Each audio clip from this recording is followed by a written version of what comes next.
The electromagnetic flow measurement principle is one of the principles where the sensors themselves, they are actually not in contact with the fluid at all. And they can only be used with conductive fluids, which means that they have ions inside them. In this example here, you have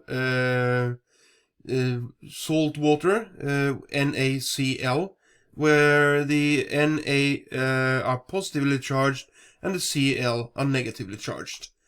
If you apply a magnetic field to this here, with north-south, for example, and when you have a fluid flow in the pipe, then you will actually have a flow of current, because you have negative and positive charge.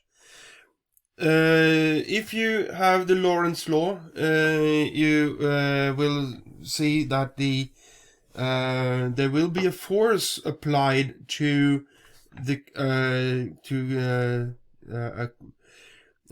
moving charged particle in a magnetic field, and there is a right-hand rule which means that the positive and negative charged will be forced in different directions. So the one of the charges will go to the wall this way, and the other one the other way here. So there will be an overconcentration of negative charge on one side and positive charge on the other side. So if you apply a voltmeter like that, you will be able to measure a voltage. And the higher the current, which means the higher the flow rate, the higher the force, and thus the more separation of the negative and positive charge. So the velocity, which means the flow rate, is proportional to the voltage you will measure around here.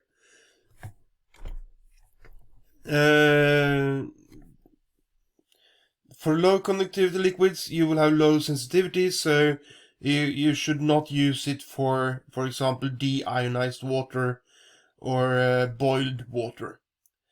It does not obstruct flow at all, since it's not in contact with the flow itself. And of course, you can use it for very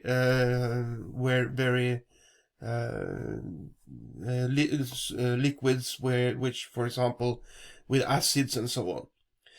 And it doesn't require much upstream and downstream straight run, so you can have, for example, bends in the tube after a few meters or a few diameters of the pipe.